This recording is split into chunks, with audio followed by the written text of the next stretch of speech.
যদি এটাকে কারোর শরীরে মারা যায় তখন এটা শরীরের ভেতরে যায় না, এটা ছুরির ভেতরেই চলে যায়। এই দেখো। কিন্তু ডক্টর, এটা যদি নকল চাকু হয় তাহলে এই নকল চাকু দিয়ে সিড মারা গেল কি করে? কালকে রাতে একটা ভুল হয়েছিল। এখানে একটা পেঁচ আছে, এই দেখো। যদি এই পেঁচটাকে ঘুরিয়ে দেওয়া যায় তখন এই ফলাটা আটকে যায়, ভেতরে ঢুকতে পারে না। তারপর এই ছুরিটা দিয়ে কেউ যদি আঘাত করে শরীরের ভেতরে ঢুকে যায়। কেউ ইচ্ছে করে এই ছুরিটাকে এরকম বানিয়েছে যাতে সিড মরে যায়। এরকম তো সেই লোকটাই করতে পারে যে এই খেলার ব্যাপারে সব কিছু জানতো। এটা বোধহয় সে যে লিভিং রুমের ব্যালকনিতে ছিল, যার কাপড়ের টুকরো আমরা পেয়েছিলাম। আর দ্বিতীয়ত, আমাদের খুনির কাছে সে পৌঁছবে যে বাকি লোকেদের কার্ড পার্টি পর্যন্ত পৌঁছেছে। ওই বারটেন্ডার দিনেশ।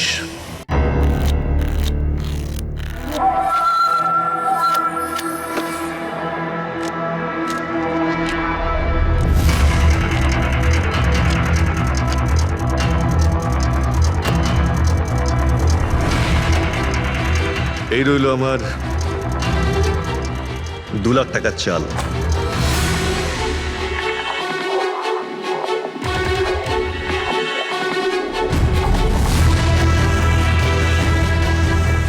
আমার 3 লাখ টাকার চাল।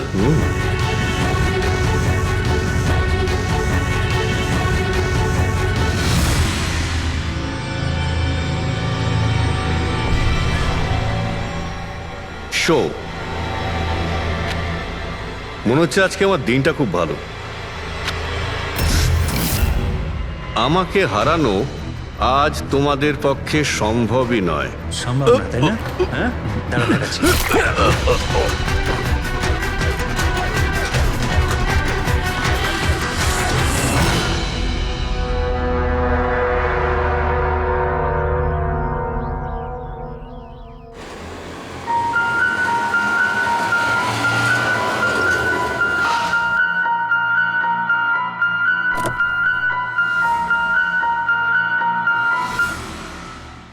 চলো বাচ্চারা।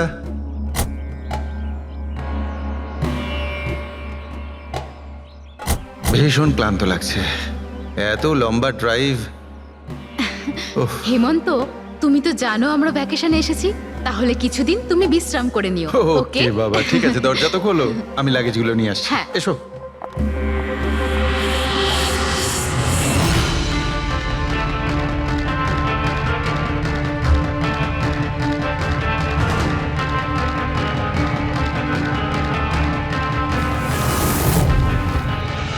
হেমন্ত, হেমন্ত তাড়াতাড়ি এদিকে এসো। এই এই দরজাটা। তুমি ওদের গাড়িতে বসাও, আমি দেখছি। হেমন্ত, সাবধানে প্লিজ। চলো চলো চলো।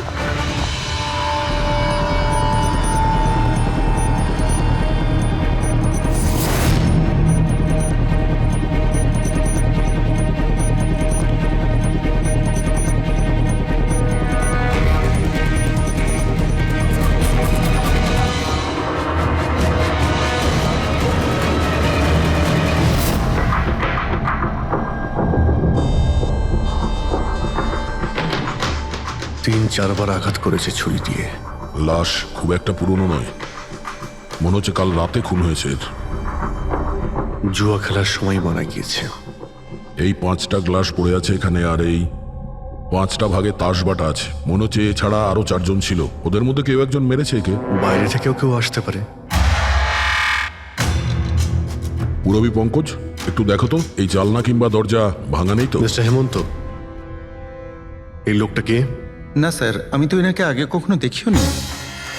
এই লোকটা আপনার ঘরে মরে পড়ে আছে আর দেওয়ালের চারিদিকে ওর ছবি লাগানো আছে। এটা কি করে সম্ভব? একজন অচেনা লোক আপনার এই হলিডে হোমে এসে তাস খেলছে, মারা গেছে। How it possible?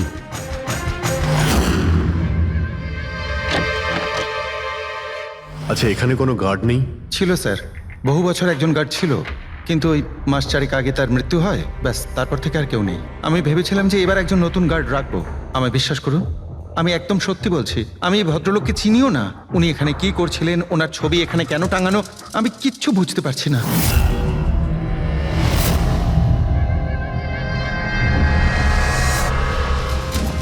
পঙ্কজ,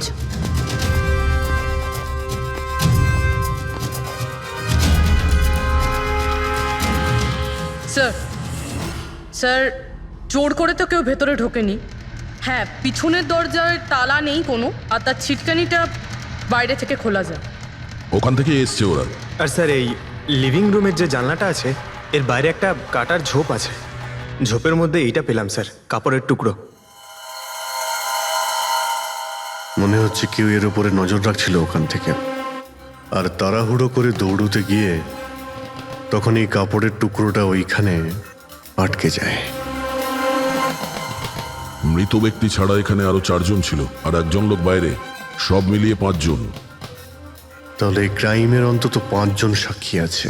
যদি ওই 5 জনের মধ্যে একজনকেও ধরতে পারা যায়, তাহলে জানা যাবে কাল রাতে এখানে কি হয়েছিল। 3 জন লোক আছে যারা এই খুনটা সম্বন্ধে জানে, এবং তারা যে খুন হয়েছে তার ছবি দেখে চিনতে পেরেছেন। কখন আসছে ওরা? একটা সময়। 5 জনের মধ্যে 3 জন প্রথমবারই পাওয়া গেল, নট ব্যাড। আর স্যার, ওনারা নিউজ দেখে নিজেরাই আমাদের সঙ্গে দেখা করতে এসেছিলেন। অসাধারণ ব্যাপার। সমাজে যদি বাজে লোক থাকে, ভালো লোকও অনেক আছে স্যার। কিন্তু ওরা কাল রাতে রিপোর্ট লেখালো না কেন? স্যার স্যার, এরা ওই 3 জন, প্রীতম, রণবীর, বিক্রম। প্রীতম, রণবীর আর বিক্রম। তোমরা সবাই জানো ওই খুনটার ব্যাপারে? স্যার। 3 জনের আলাদা করে স্টেটমেন্ট নাও। স্যার, যখন সিডের খুন হয়েছিল তখন আমি ওখানেই ছিলাম। সিড? ওর নাম সিড ছিল? হ্যাঁ স্যার। স্যার, আমি ওদের চিনতামও না। কালকে প্রথমবার ওদের সাথে দেখা হয়েছে, আর কালকেই খুন হয়ে গেল। এক মিনিট।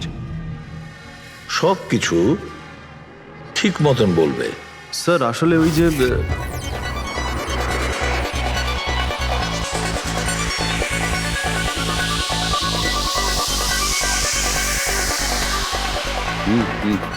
Sure sir. কি হয়েছে স্যার? আপনি বোর হচ্ছেন? ক্লাবে ভাল লাগছে না আপনার? ক্লাব? তুমি এটাকে ক্লাব বলছো? মনে হচ্ছে ক্লাব তুমি দেখোইনি। স্যার, আপনি এখানে নতুন এসেছেন, এই শহরে প্রথমবার এসেছেন? হ্যাঁ, নিউ ইয়র্কে থাকি। একটা কাজের জন্য ইন্ডিয়াতে এসেছি। কাজ শেষ হয়ে গেছে আর শহরে বসে বোর হচ্ছি। আপনার বোর্ডন দূর করার একটা রাস্তা আছে আমার কাছে। রিয়েলি? কি? একটু এক্সপেন্সিভ। সেটা চিন্তা তোমায় করতে হবে না। কি রাস্তা আছে সেটা বলো। ভেবে দেখুন স্যার, লাখ টাকার ব্যাপার, আর রিস্কও আছে। জোকিং? রিস্ক নেওয়া আমার হবি, আর সেটা যদি হয় টাকার, সেটা আমার কাছে অনেক আছে। কাজটা বলো। সুপার দেন। তুমি কি ধরনের জোকিং এর কথা বলছো? এরকম কোনো ব্যাপার নেই স্যার, শুধু জুয়া খেলতে হবে।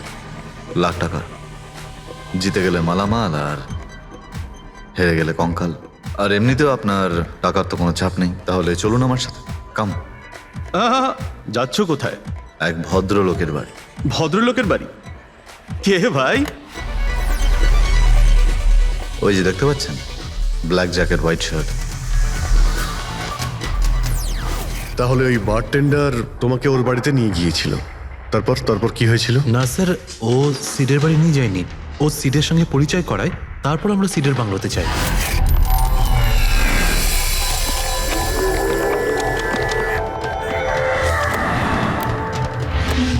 আর যখন আমরা ওখানে পৌঁছলাম তখন আগে থেকেই 2 জন ওখানে ছিল।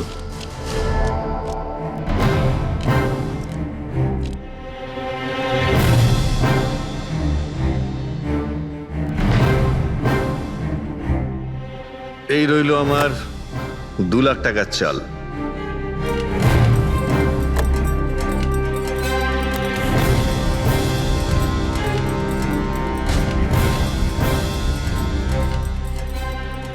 শো।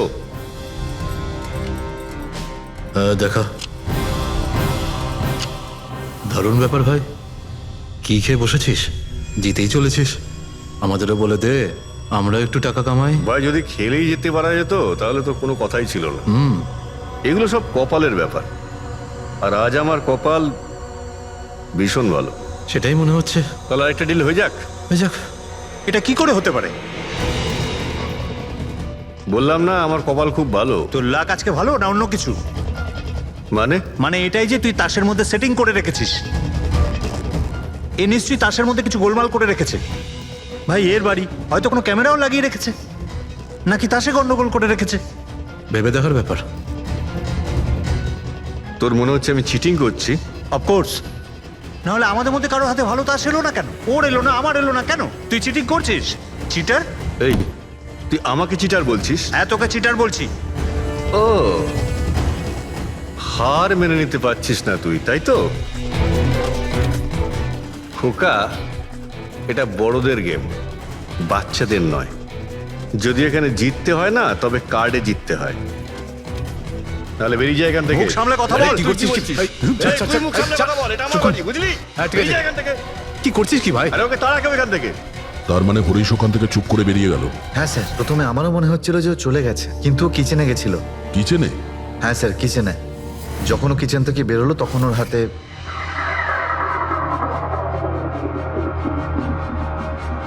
তুই আবার এসিস এখানে? তোকে বলেছি না এখানে আসবি না? বেরো এখান থেকে। কি হলো কি? এই, তুই আবার হাত দিচ্ছিস গায়ে? আরে ভাই, হ্যাঁ? আরে কি করলি কি তুই? আরে মেরে দিল ওকে। এটা এটা কি করলে? মেরে দিলে? আমি অ্যাম্বুলেন্সকে কল করছি, তোরা এখানে থাক। আরে মরে গেছো? পুলিশকে ফোন কর, না হলে আমরা সবাই ফেসে যাবো। পুলিশকে ফোন করলে আমরা বেঁচে যাব? জুয়া খেলছিলাম আমরা, বেআইনি এই জুয়া খেলা। হ্যাঁ, জুয়া খেলেছি, কাউকে মারিনি তো দেখ, আমরা। বেশি চালাকি করিস না। পুলিশ যদি আসে না, আমি একা ফাঁসবো না, সবাই মিলে ফাঁসবো। সে একটা কাজ করতে পারি, তোরা এখান থেকে যা, আমি কাজটা খতম করে আসছি। তোমরা কত টাকা হেরেছিলে? স্যার 30 লাখ। আমার প্রায় 50 লাখ মতন। স্যার 35 লাখ। এক মিনিট রণবীর, তুমি বলেছিলে যে সিড ওই সময় সাদা শার্ট পরেছিল। ইয়ে স্যার, উনি সাদা শার্টই পরেছিল। আর বিক্রম, তুমি বলেছিলে যে ও হলুদ শার্ট পরেছিল। হ্যাঁ স্যার, ও হলুদ শার্টই পরেছিল। ও সাদা বা হলুদ রঙের শার্ট পরেছিল না, একটু ব্লুইশ কালার ছিল শার্টটার, আমার ভালো মনে আছে। কিভাবে সেটা হয়? আমরা যখন লাশটাকে পেয়েছিলাম তখন ও হোয়াইট কালারের শার্ট পরেছিল, আর রণবীরও তো এই একই কথা বলছে। এটা কিভাবে সম্ভব? একই সময়ে আলাদা আলাদা ড্রেসে কিভাবে খুন হয়? স্যার, যখন মার্ডার হলো তখন এটা কেউ ছিলই না ওখানে। ছিল না মানে? মানে এটাই যে আমার ভালো মতো মনে আছে, এটা 6 মাস আগের ঘটনা। এরা ছিল না ওখানে। না স্যার, এটা পুরো 1 বছর আগের কথা। কি সব বলছে স্যার এরা? খুন তো কাল রাতে হয়েছে, তাই না? এক্স্যাক্টলি, খুনটা গতকাল রাতেই হয়েছিল, আর সেই সময় উনি সাদা রঙের শার্টই পরেছিলেন। এক মিনিট, এসব তোমরা কি বলছো? কাল রাত, 6 মাস, 1 বছর আগে? হ্যাঁ স্যার। আই হোপ তোমরা একটা লোকের মার্ডারের কথা বলছো যা কাল রাতে হয়েছিল, তাই তো? আর তোমরা বলছো এই দুইজন ছিল না মার্ডারের সময়? স্যার, এরা দুজন ওখানে ছিল না। আমি যে মার্ডারের কথা বলছি সেটা 6 মাস আগে হয়েছে। স্যার, খুনটা কাল রাতেই হয়েছিল, আর সেই সময় যারা ছিল সেই দুজন অন্য কেউ ছিল, ওরা তখন ওখানে ছিল না। হ্যাঁ স্যার, ওরা ঠিক বলছে, আমিও চিনি না এদেরকে। তোমরা তিনজনের সিডের কথাই বলছো তো? আর মার্ডার হওয়ার আগে ও তোমাদের সঙ্গে চেরিস ক্লাবে দেখা করেছিল তো? আর তারপরে ও তোমাকে হেমন্ত বিলায় নিয়ে গেছে। না না স্যার, ও আমাকে সংকল্প ম্যানশনে নিয়ে গেছিল, আর সেটা ওই কীর্তি হিলসে। হ্যাঁ, কীর্তি হিলসে ছিল।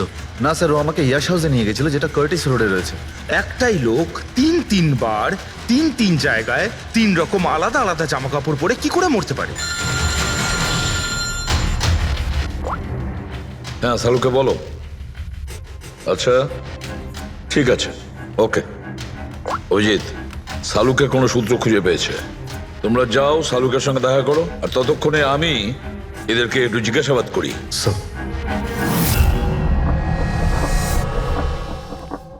হ্যাঁ, এসো ভাই, এসো। দেখো আমি কি পেয়েছি। আরেকটা কথা বলতে হবে, এই কেসটা বড় অদ্ভুত। হ্যাঁ ডক্টর সালুকে, কেসটা তো খুবই অদ্ভুত, আর যেগুলো আমরা জানতে পেরেছি ওগুলো। আরে না ভাই, ওইটাও তো অদ্ভুত নয়। আমি যেটা তোমাদের বলতে যাচ্ছি সেটা অদ্ভুত। হ্যাঁ, কি হলো? তুমি এদিক ওদিক কি দেখছো? কিছু না। ঠিক তো? না, আমি আপনার কথাই শুনছি। কি বলছেন স্যার? ও আচ্ছা। হ্যাঁ, তো আমি কি বলছি? ও হ্যাঁ, অদ্ভুত। দেখো, আমি এর রক্তের সঙ্গে সঙ্গে রক্তের মতো আর একটা জিনিস পেয়েছি। রক্তের মতো? স্যার স্যার আপনার সন্দেহ একদম ঠিক ছিল, এটা ডাই ছিল। আরে সারিকা, তুমি এসে গেছো? মানে আমি বলতে চাইছি, কি বলছো তুমি? লাল ডাই? কি করে? আরে বাহ, কনসেন্ট্রেশন ফিরে পেয়েছো তুমি? আরে আমার কনসেন্ট্রেশন কোথায় গিয়েছিল? তোমরা সব সময় না আমার পিছনেই পড়ে থাকো। ও আচ্ছা আচ্ছা। আমি সিডের বডি থেকে এই প্লাস্টিক ব্যাগটা পেয়েছি। এই ব্যাগ ওর শার্টের ঠিক নিচে ওর বডির সাথে টেপ দিয়ে আটকানো ছিল, আর এই ব্যাগটাতেই একদম রক্তের মতো ডাই রাখা হয়েছিল। এটা তো ঠিক ওই রকমই যেটা ফিল্মের শুটিংয়ে ইউজ করা হয়। বা হয়তো নাটকে। নাটক? হ্যাঁ, নাটকে। যতদূর আমরা জানতে পেরেছি তাতে এটা পরিষ্কার যে এই সিড একজন ঠক ছিল। ও সিডা তার সঙ্গীরা মিলে জুয়া আর মার্ডারের নাটক করে লোকেদের ঠকাতো। তার মানে এসবের মধ্যে ওই বারটেন্ডারও যুক্ত ছিল। ও জেনে বুঝে বড় লোকদের ফাঁসিয়ে এখানে এই কার্ড পার্টিতে পাঠাতো, আর তারপরে এই মার্ডারের নাটক। তো এই জন্য রণবীর, বিক্রম আর প্রীতম আলাদা আলাদা জায়গায়, আলাদা আলাদা সময় এর মার্ডার দেখেছে। আর ওরা এসব অনেক আগে থেকেই করছে, কিন্তু কাল রাত ওদের নাটক বাস্তবে পরিণত হয়। প্রতিবারই একটা নতুন বাংলো, নতুন লোক ঠকানোর জন্য। আর বাকি সব সেম, একই খেলা, একই ঝগড়া, আর সেই একই সিটের মার্ডারের নাটক। লোকেদের কাছ থেকে টাকা নিয়ে পুলিশ কেসে নামে লোকেদের ভয় দেখিয়ে বের করে দেওয়া, সব কিছু সেম টু সেম। প্ল্যান তো খুব ভালো ছিল, কিন্তু কালকে হঠাৎ মার্ডার কি করে হয়ে গেল? কারণ কালকে রাতে একটা গন্ডগোল হয়েছে। মানে? 1 মিনিট।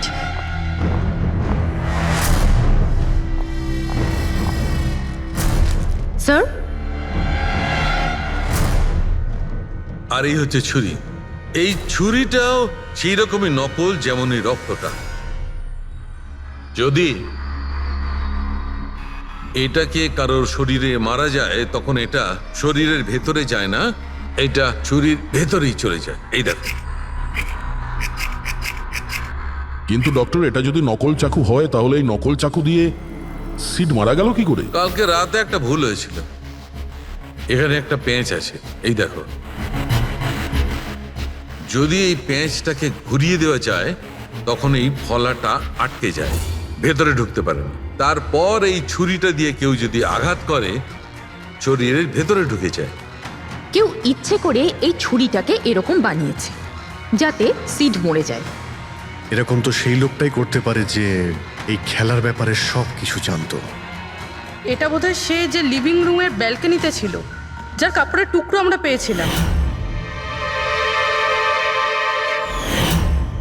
আর দ্বিতীয়ত, আমাদের খুনির কাছে সে পৌঁছবে যে বাকি লোকেদের কার্ড পার্টি পর্যন্ত পৌঁছেছে।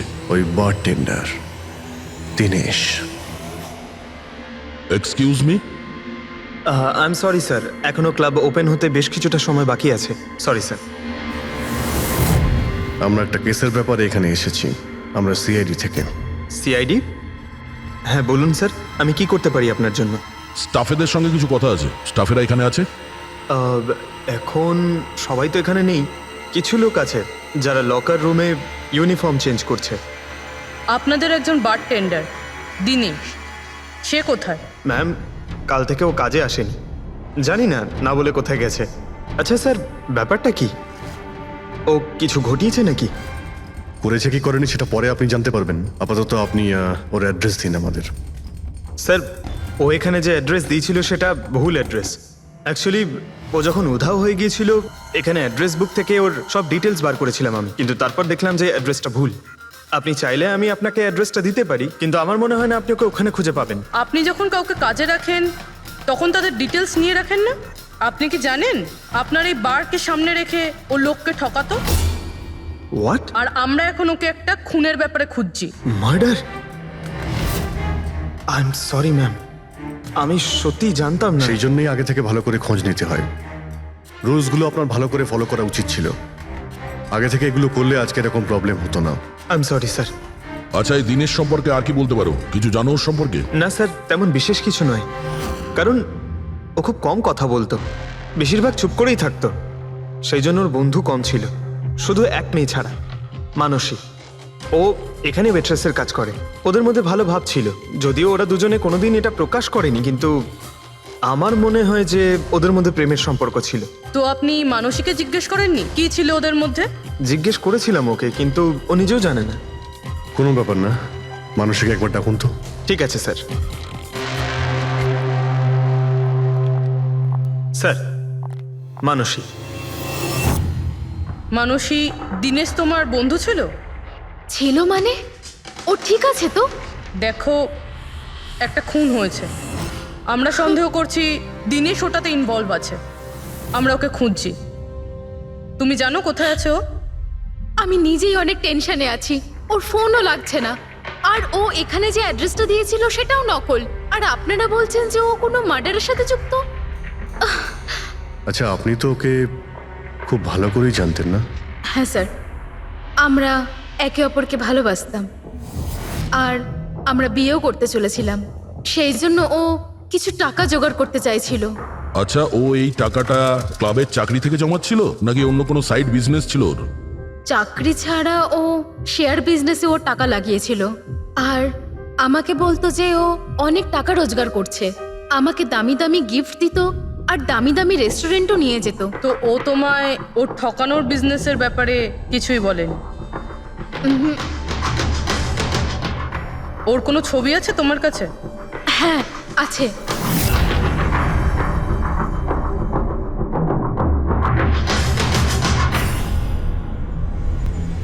স্যার, এই দীনেশ তো নিরুদ্দেশ, কিন্তু ওর ছবি আমরা পেয়েছি। এটাকে আমরা সার্কুলেট করে দিই। স্যার, এই দীনেশ তো নিরুদ্দেশ, কিন্তু ওর ছবি আমরা পেয়েছি। এটাকে আমরা সার্কুলেট করে দিচ্ছি। হ্যাঁ হ্যাঁ, করাও অভিজিৎ, করাও। তিনজনের স্কেচ তো করা হচ্ছে। একটা কথা তো পরিষ্কার যে চারজন সবাই একসঙ্গে কোনো গর্তে লুকিয়ে বসে আছে। হ্যাঁ স্যার। স্যার, এরা ঠক কিন্তু খুনি নয়। ভুল করে এদের হাতে খুন হয়ে গেছে। 100% এরা ভয় পেয়েই কোথাও লুকিয়ে রয়েছে। ব্যাস, এই ভয়টাকেই আমাদের কাজে লাগাতে হবে। এমন ভাবে ভয় দেখাতে হবে যে ওরা নিশ্চয়ই কোনো ভুল করে থাকবে আর আমরা খপ করে ধরে ফেলবো। স্যার। স্যার, হ্যাঁ, স্কেচ তৈরি। ওকে স্যার, হ্যাঁ, এই তিনজনই জুয়ারি, আর যে ছুরি মেরেছে সে হলো হরিশ। একটা কাজ করো, এই তিনটে স্কেচই আর ওই বারটেন্ডারের ছবি প্রতিটা police station, railway station, bus stand, লজে সব জায়গায় পাঠিয়ে দাও। আর সমস্ত নিউজ চ্যানেলেও পাঠিয়ে দাও। আর ওদেরকে জানিয়ে দাও যে 24 ঘন্টা যেন এদের ছবি দেখানো হয়। প্রত্যেকটা বাড়িতে এদের ফটো দেখাতে হবে। তারপরে দেখবো কতদিন লুকিয়ে থাকে আমাদের হাত থেকে। এই 4টে ফটো খুব ভালো করে দেখুন। এই 4জন এই হত্যাকাণ্ডে জড়িত। এদের ব্যাপারে কোনো রকম সূত্র বা কোনো রকম খবর পেলে সিআইডি কে এই নাম্বারে খুব তাড়াতাড়ি যোগাযোগ করবেন। এরা খুবই ভয়ানক। এরা সবাই ইন্ডাস্ট্রিয়ালিস্ট হেমন্ত কুমারের ফার্ম হাউসে নিজেরই এক বন্ধুকে খুন করে পালিয়ে গেছে। পুলিশরা অনেকক্ষণ ইনভেস্টিগেশন করার পরেও সেখান থেকে কোনো কিছুই খুঁজে পাওয়া যায়নি। সিআইডি এদের সবাইকে খুঁজছে। এই হলো এদের ফটো।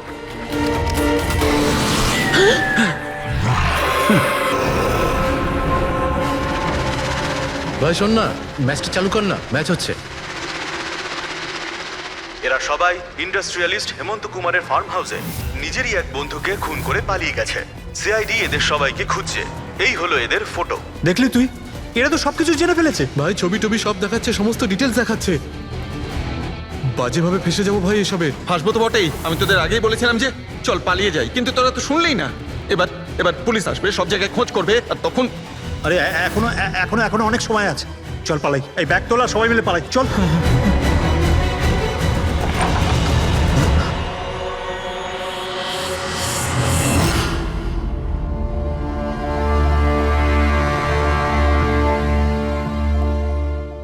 স্যার, সিট তো আমার খুব ভালো বন্ধু ছিল, আমার পার্টনার ছিল, সব কিছু ঠিকঠাক চলছিল। এতদিন ধরে কোনো গোলমাল হয়নি। ওই রাতে কি যে হলো, আমি তো অন্যান্য বারের মতোই নকল ছুরিই মেরেছিলাম, কিন্তু মানে মানে জানি না কিভাবে মরলো, আমি জানি না। এও জানে না। ওসব নাটক বন্ধ করো আর সত্যি করে বলো। বলো। স্যার, আমরা ধনী আর এনআরআই লোকদের বোকা বানিয়ে ঠকাতাম। আর দিনেশ ওই জেডিস ক্লাব থেকে এই ধরনের বোকাদের সিডের কাছে আনতো। তারপর আমরা সেই বড় লোক এনআরআই লোকগুলোকে কোনো খালি নির্জন বাংলোয় নিয়ে যেতাম, যেটা আমরা প্রথম থেকেই সিডের বাংলোর মতো সাজিয়ে রাখতাম। হ্যাঁ স্যার, আমার একটা বিজনেসও আছে স্যার, রিয়েল এস্টেটের বিজনেস। তাই স্যার এই কাজের জন্য এরকমই খালি শুনশান বাংলোর খোঁজ করতাম আমি স্যার, আর তারপর অ্যাভেলেবেল করাতাম এই কাজের জন্য স্যার। স্যার প্রথমে আমরা মুরগিকে জিততে দিই, আর তারপর যখন সে ভরসা পেয়ে যায় তখন সিট জেতা শুরু করে দেয়। এই সব কিছুর প্ল্যান থাকতো স্যার, সিট জিততেই থাকতো আর ওরা আমার মধ্যে ঝগড়া শুরু হতো, আর আমি রেগে গিয়ে ওকে খুন করে দিতাম, মানে মিথ্যে করেই। এসব দেখে ধনী এনআরআই লোক ঘাবড়ে যেত আর ওদের টাকা পয়সা ফেলে পালিয়ে যেত। ওঠে পর নাটক শেষ, চলে গেছে ও।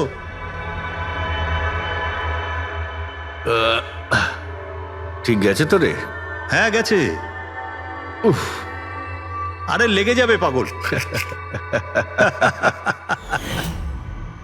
তারপর আমরা ওই টাকাগুলো নিজেদের মধ্যে ভাগ করে নিতাম। ওই রাতেও সব এরকমই হয়েছিল। আমি ওকে ছুরি মেরেছিলাম আর তারপর পুলিশকে ফোন করা যাক আর সবকিছু ডিটেলে বলে আমি দেওয়া যাক। পুলিশের চক্করে পড়তে চাই না। আমার পাসপোর্ট, ইউএসএ সিটিজেনশিপ সবকিছু চলে যাবে। না না না না না, আমি যাচ্ছি। আরে ঘুমিয়ে পড়লি নাকি সিট? আরে ওঠ ভাই, অনেক হয়েছে, আর ওভার অ্যাক্টিং করতে হবে না। Seat set set. আরে এই তো সত্যি মরে গেছে। আরে ছুরিটা সত্যি সত্যি লেগে গেল নাকি ওর? আরে কি বাজে কথা বলছিস কি তুই? আরে সিট ওঠ না। সিট ওঠ না। আরে ছুরিটা কি করে? তুই ছুরিটা ইউজ করার আগে চেক করিসনি নাকি? আরে প্রথমবার করছি নাকি? শুটিংয়ের ছুরি এটা, একটাই তো ছুরি আছে না, কিন্তু এই খুন কি করে হতে পারে? আমাদের পুলিশকে জানাতে হবে। পুলিশকে যদি জানাই তো আমরা সবাই ফেঁসে যাব। তাহলে কি করব?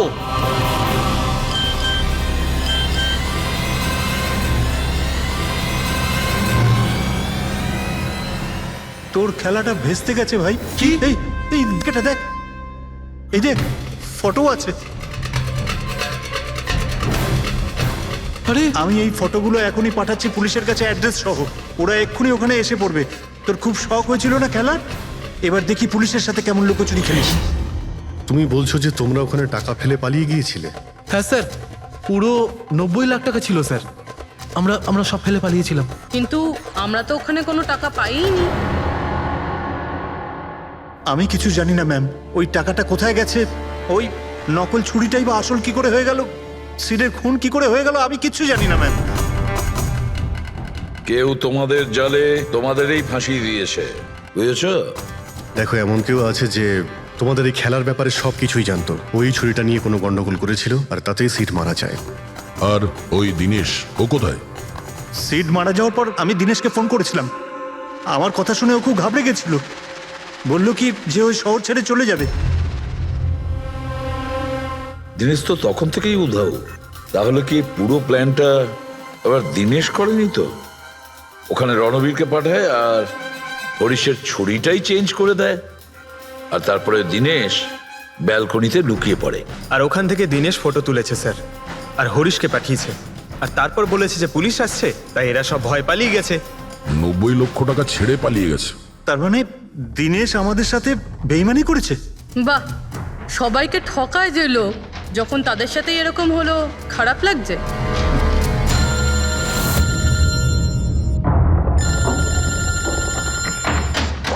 হ্যাঁ বলো সালুকে। ফ্যান্টাস্টিক, ঠিক আছে।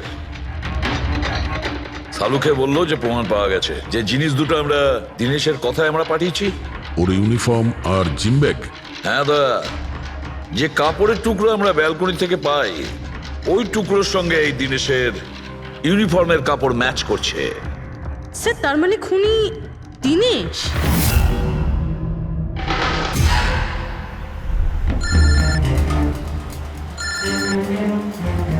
ACP sir, hello. কি জিটি রোড? ঠিক আছে স্যার, ওকে ওকে। জিটি রোডে যেতে হবে। দিনেশকে জিটি রোডের বাজারে দেখা গেছে।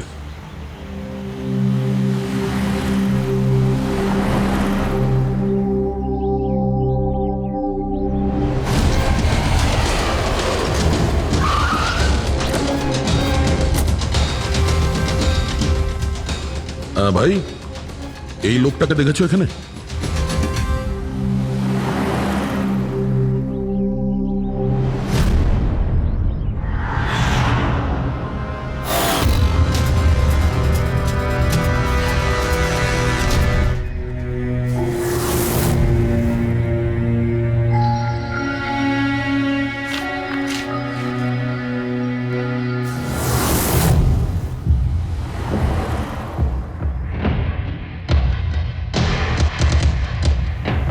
আচ্ছা এই যে দাদা, একে দেখেছেন? হ্যাঁ দেখেছি তো, কোথায়? ওই তো ওখানে দাঁড়িয়ে রয়েছে। আগে? হ্যাঁ আগে। থ্যাঙ্কস থ্যাঙ্কস, চলো। মা, বাবা, আমায় ক্ষমা করে দিও। আমি তোমাকে অনেক কষ্ট দিয়েছি, তোমাদের মান সম্মান ডুবিয়ে দিয়েছি। কিন্তু একটা সত্যি কথা, আমি খুনি নই, আমি কাউকে খুন করিনি। আমি শুধু একটু টাকা ইনকাম করতে চেয়েছিলাম, কিন্তু আমি জানতাম আজ নয়তো কাল পুলিশ আমাকে ধরেই নেবে। এটা হওয়ারই ছিল।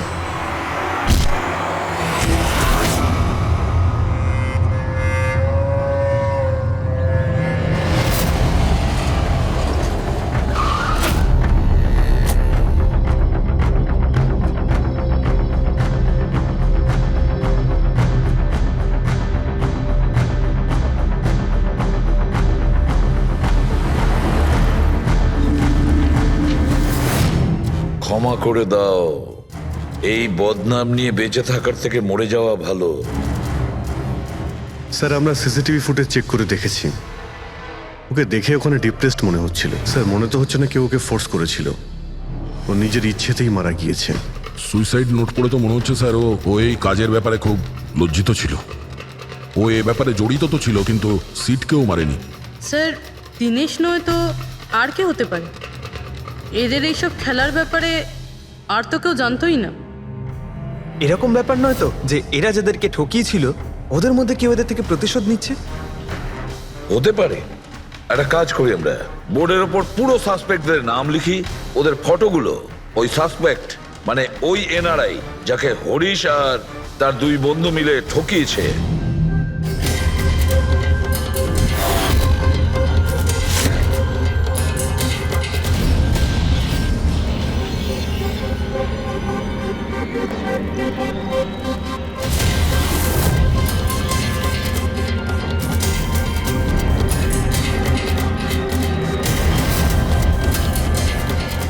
স্যার, এই হলো সেই সমস্ত লোকগুলো যারা এই কেসের সঙ্গে জড়িত। অভিজিৎ খোঁজ নিতে হবে খুনের সময় এরা কোথায় ছিল। পুরো ইনফরমেশনটা আমরা এয়ারপোর্ট ইমিগ্রেশন থেকে পেয়ে যাব। স্যার, এই ফটোগ্রাফে যে 8জন লোক আছে সেই সময় তারা ইন্ডিয়াতে ছিলই না।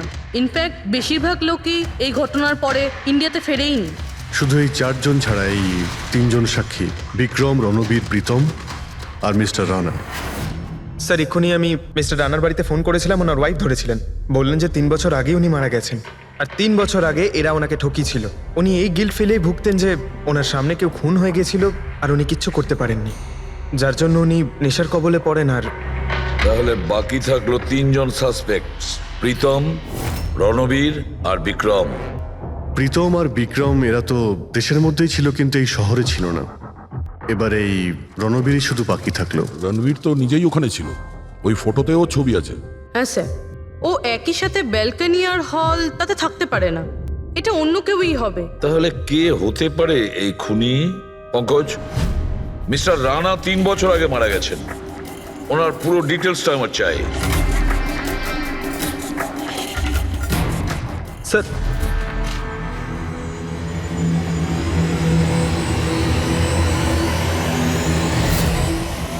এটা কোনো একজন লোকের কাজ নয়, অন্য কেউ আছে যে ওর সঙ্গে কাজটা করেছে। আমার তো মনে হচ্ছে যে খুনি আমাদের চোখের সামনেই আছে, শুধু আমরাই ওকে দেখতে পাচ্ছি না। ইয়েস, খুনি তো আমাদের সামনেই ঘুরছে। কি কথা বলেছো ফ্রেডি, সুপার। আমি স্যার? হ্যাঁ তুমি। খুনি সত্যিই আমাদের চোখের সামনে ঘুরছে, কিন্তু আমরা ওকে দেখতে পাচ্ছি না। কিন্তু এখন আমি বুঝতে পেরে গেছি। হোটেলে যাই। হোটেল? হ্যাঁ হোটেল। থিওরি হিসেবে ওর হোটেলেই থাকার কথা। একবার যদি জানতে পারি যে খুনি ওই, তাহলে ওর সঙ্গী আর জুয়োর টাকা সব পেয়ে যাবো। তাহলে চলুন স্যার, তাড়াতাড়ি যাওয়া যাক আর ওকে ধরে ফেলি গিয়ে। ধরবে না ওকে, ওর ওপর নজর রাখতে হবে। আর হ্যাঁ, যদি বেশি চালাকি করে তাহলে ছাড়বো না ওকে।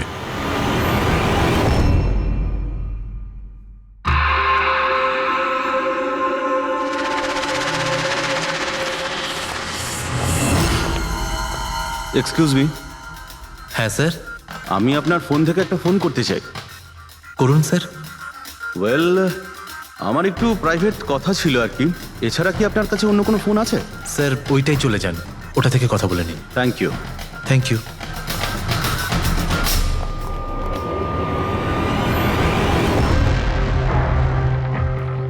শোনো ভাই, হ্যাঁ স্যার। আমরা সিআইডি থেকে আসছি। আমরা এই লোকটাকে ফলো করছি। এই লোকটা যে কথা বলছে ওটা আমাদের শুনতে হবে যে কি কথা বলছে।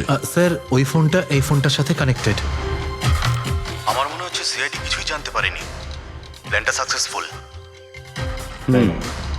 আমাদের প্ল্যানটা খারাপ করার শুধু একটাই লোক ছিল, আর সে ছিল দিনেশ। আরও সেটার উপযুক্ত শাস্তি পেয়ে গেছে। So there is nothing to worry about. You don't worry, আমি যদি কিছু জানতে পারি তোমাকে জানাবো। I love you two.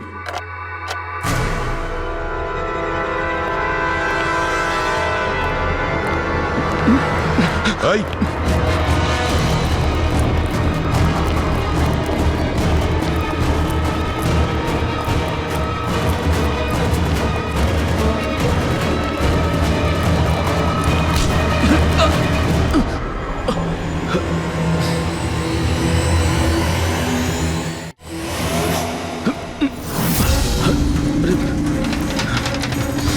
আমি আপনাদেরকে কিচ্ছু বলতে পারবো না। আমি এই ব্যাপারে কিচ্ছু জানি না। তুই কিছু বলিস আর না বলিস, তুই ফোনে যা কথা বলছিলি না ওটা আমরা সবাই শুনে নিয়েছি, বুঝলি? শুধু এটা বল, টাকা কোথায়? হ্যাঁ, দেখো, মুখ বন্ধ করে কেন নিজের জীবনের সর্বনাশ ডেকে আনছো? তোমার মঙ্গল এতেই, চুপচাপ যা জানো সব বলে দাও।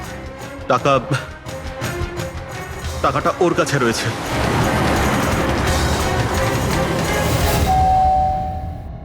একটু দেখ তো মা, কে বেল বাজাচ্ছে? হ্যাঁ মা।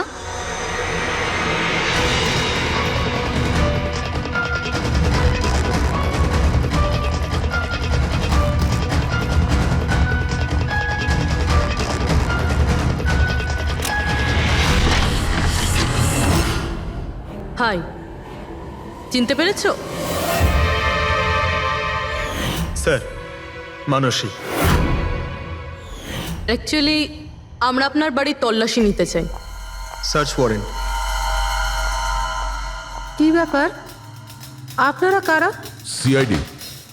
আমাদের কাছে আপনার বাড়ির তল্লাশির অর্ডার আছে। কিন্তু আমরা কি করেছি? আপনারা এখানে কেন এসেছেন? খুব তাড়াতাড়ি জানতে পারবে। চেক করো।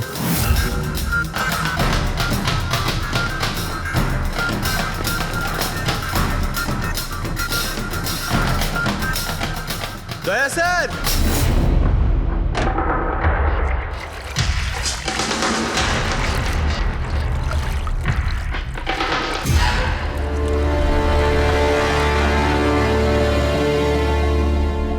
চলো। এই নোটগুলোতে রক্ত লেগে রয়েছে। ডিএনএ টেস্ট করলেই জানতে পেরে যাব যে এই রক্তটা সিডের, তাই না? এবার বলো, কিছু জিজ্ঞেস করবে? এখন এ জিজ্ঞাসা করবে না, আমরা জিজ্ঞাসা করব বিউরোতে। কিন্তু আপনারা আমাকে কেন সন্দেহ করলেন? শেষবার আমাদের মনে হয়েছিল যে দিনেশ খুনি, কিন্তু ও সুইসাইড করে প্রমাণ করে দিয়েছে যে ও খুনি নয়। মানুষ, এটা কি চেনো? এটা তোমার ইউনিফর্মের কাপড়ের টুকরো। এটার কারণে আমরা তোমাকে সন্দেহ করছি, বুঝেছো? আর তারপর আমরা এইটা খোঁজ লাগালাম যে তুমি এরকম কাজ করলে কেন। আপনি জানতেন যে আমি এসব কেন করেছি? মিস্টার রানা, আপনার বাবা ছিল, রাইট? হ্যাঁ, উনি আমার বাবা ছিলেন, আর ওনার প্রাণ সিড আর ওনার সঙ্গীতের জন্য গেছে। উনি ওই ঘটনাটা কিছুতেই ভুলতে পারেননি। আর উনি একজন ডায়াবেটিসের রোগী ছিলেন। তারপরে উনি প্রচুর ড্রিঙ্ক করতে শুরু করে দিয়েছিলেন। উনি কি জানতেন এগুলো যা হচ্ছে সেগুলো সবই নাটক? না, উনি কিছুই জানতেন না। যদি এটা জানতেন তাহলে নিজের প্রাণ নিতেন না। উনি তো এই সব কিছুকে সত্যি মনে করতেন। ইউএসএ তে ছিলাম আমি, যখন মা আমাকে কল করলো। বাবার অবস্থা খুব খারাপ ছিল। যখন আমি ইন্ডিয়া আসলাম তখন উনি আমাকে বললেন যে আমাকে ওনার কোনো অসম্পূর্ণ কাজ পূর্ণ করতে হবে আর ওনার অপরাধীদের শাস্তি দিতে হবে। তারপরে আমিও বাবাকে প্রমিস করেছিলাম যে আমি ওনার অসম্পূর্ণ কাজ শেষ করব। তারপরে উনি আমাদের সবাইকে ছেড়ে চলে গেলেন। তারপরে তুমি কি করলে? তারপরে আমি খোঁজ করা শুরু করি, কিন্তু ওই সময় এরকম কোনো কেস রেজিস্টারই হয়নি। কিন্তু পরে আমার মনে পড়েছিল, বাবা বলেছিল যে এই জেডিস ক্লাবে দিনেশ ওনাকে সিডের সাথে দেখা করিয়েছিল। তো এইভাবে তোমার সঙ্গে দিনেশের দেখা হয়? হ্যাঁ, তারপরে আমি ওখানে ওয়েটারে চাকরি করা শুরু করি, দিনেশকে নিজের বন্ধু বানাই আর ধীরে ধীরে ওর কাছে আসতে থাকি। তারপরে পুরো বিষয়টাই আমি বুঝতে পেরেছিলাম যে কিভাবে ওরা আমার বাবাকে বোকা বানিয়ে আমার বাবার থেকে টাকা নিয়েছিল। কিন্তু আইনের কাছে সাহায্য চাওয়ার বদলে তুমি আইন নিজেই হাতে নিয়ে নিলে। বেইমানির বদলে বেইমানি। দিনেশের সঙ্গে তুমি ভালোবাসার নাটক করেছিলে। হ্যাঁ, আমি নাটক করেছি। ওদেরকে উপযুক্ত শাস্তি দেওয়ার জন্য আমি এটা করেছিলাম। আর এতে তোমার সাহায্য করেছে তোমার প্রেমিক, তোমার আসল বয়ফ্রেন্ড।